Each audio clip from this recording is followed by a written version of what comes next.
So in last video we discussed Biot-Savart's law and आज के video में हम उसका एप्लीकेशन करने वाले हैं. So we have a long wire XY and in this wire current I is flowing. तो हम किसी भी रैंडम पॉइंट P पे मैग्नेटिक फील्ड फाइंड करने वाले हैं और ये point P perpendicular distance A पे है इस वायर से. Now this point P can be anywhere. ठीक है, ये पॉइंट P यहाँ भी हो सकता है, यहाँ भी हो सकता है, यहाँ भी हो सकता है, कहीं पे भी हो सकता है. तो हमें स्पेसिफाई करना पड़ेगा कि ये जो P पॉइंट है ये एक्चुअली कहाँ पे है.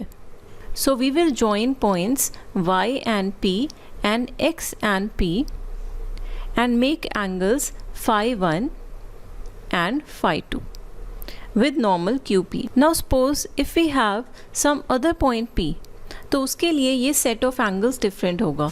सिमिलरली अगर पॉइंट P लें तो इसके लिए ये सेट ऑफ एंगल्स डिफरेंट होगा. So we can locate point P from angles phi1 and phi2. Now we have to calculate magnetic field at point P due to this wire XY. तो हमें यहाँ पे यूज़ करना है बियो-सेवर्ट्स law और हमने discuss किया था कि Biot-Savart's law is due to small element DL on the wire. तो हम इस स्मॉल एलिमेंट DL के कारण यहाँ पॉइंट P पे स्मॉल मैग्नेटिक फील्ड फाइंड कर लेंगे DB और फिर टोटल वायर के कारण इस पॉइंट पे कितना मैग्नेटिक फील्ड होगा उसके लिए हम ये जो मैग्नेटिक फील्ड DB आएगा उसे इंटीग्रेट कर देंगे. सो हमने यहाँ पे ये स्मॉल एलिमेंट ले लिया DL which is at a distance of small l from Q. Let this angle be theta and this element DL, it is located at an angle phi with the normal PQ. So जो DL है वो normal के साथ angle phi पे है. तो अगर हमें पूरी लेंथ लेनी हो तो हम एंगल कहाँ से कहाँ तक लेंगे, हम -phi2 मतलब x बार आ जाएगा पॉइंट टू phi1 से लेंगे. सो हमें जो भी फॉर्मूला DB का निकालना है वो phi की टर्म्स में निकालना है. So now magnetic field at point P due to element DL will be given by Biot-Savart's law, that is mu naught upon 4 pi I dl sin theta upon r square. अब इस equation को हमने phi की terms में लिखना है तो हम कुछ सब्स्टिट्यूशंस करेंगे. तो पहले आप ये वाला triangle low Q, P and O. अब इस ट्राइंगल में अगर आप ये theta plus phi this angle plus this angle ये इक्वल टू होगा 90 डिग्री के. तो थीटा किसके इक्वल हो जाएगा 90 माइनस phi. तो यहाँ पे हमने साइन थीटा की वैल्यू निकालनी थी तो साइन थीटा हो जाएगा sine of 90 minus phi which will be equal to cos phi. तो sine theta is equal to cos phi. अब हमें वैल्यू निकालनी है r की in terms of phi. So taking the same triangle P, Q and O, तो यहाँ पे जो cos phi की वैल्यू होगी वो किसके इक्वल होगी a by r. So r की वैल्यू आ जाएगी a cos phi. Next we have to calculate the value of DL.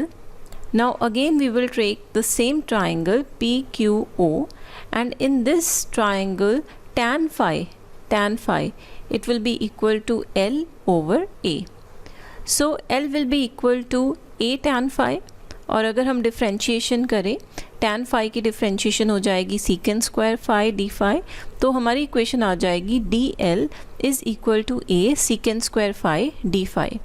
So substituting these values in this equation we will get DB is equal to mu naught I. तो ये वाली हमने substitutions कर दी तीनों. अब यहाँ पे देखो ये cos square phi secant square phi cancel हो जाएगा, A के साथ ये एक A कैंसिल हो जाएगा. तो आपका रिजल्ट ये आ जाएगा mu naught I cos phi d phi over 4 pi A. So to find the total magnetic field we will have to integrate DB.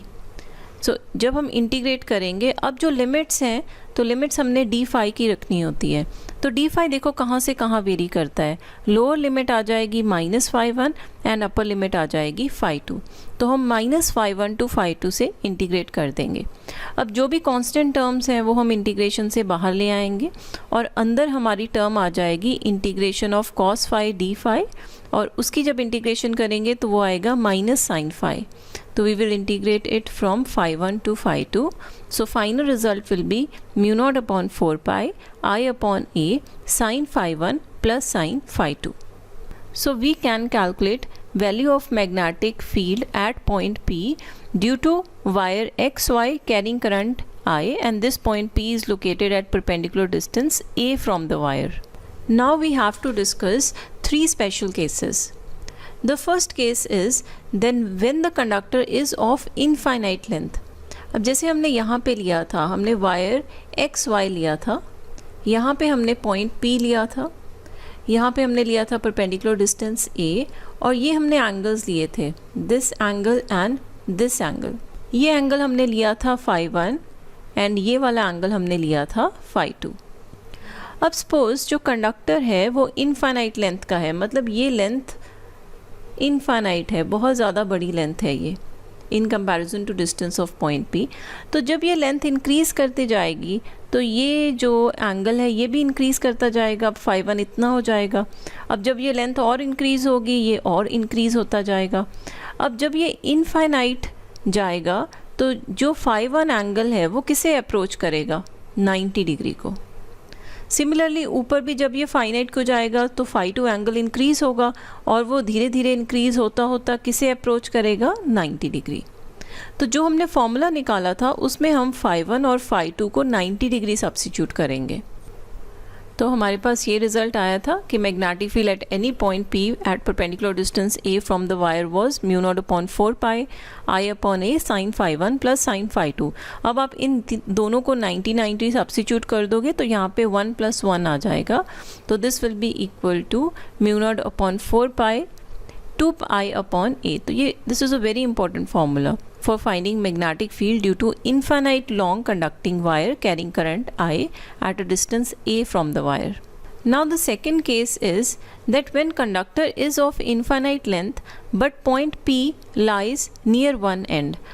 अब देखो यहाँ पे ऐसा है कि point P एक end के पास लाई कर रहा है, मतलब point P यहाँ पे लाई कर रहा है और यहाँ इस साइड से ये इनफाइनाइट है. तो देखो हम जो ऊपर को एंगल बनाते थे वो phi 2 था, तो यहाँ पे जो phi 2 एंगल है वो ज़ीरो ही हो जाएगा बिकॉज पॉइंट P यहाँ पे वन एंड पे ही आ गया.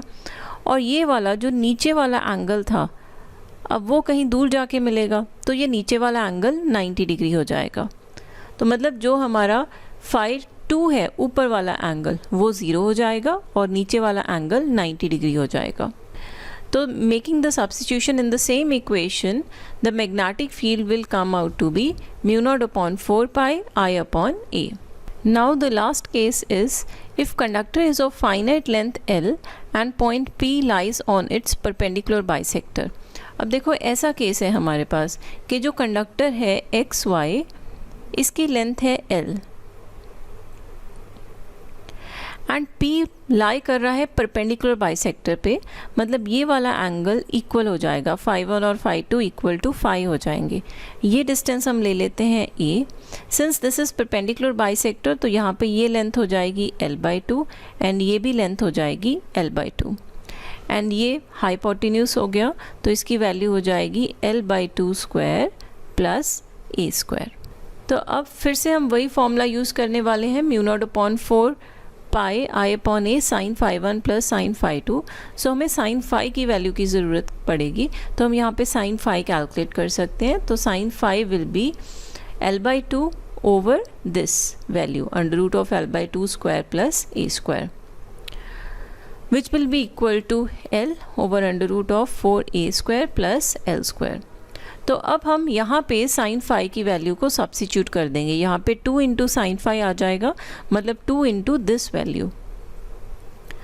तो ये हमारे पास फाइनल रिजल्ट आ जाएगा mu naught upon 4 pi I upon A 2L over under root of 4A square plus L square.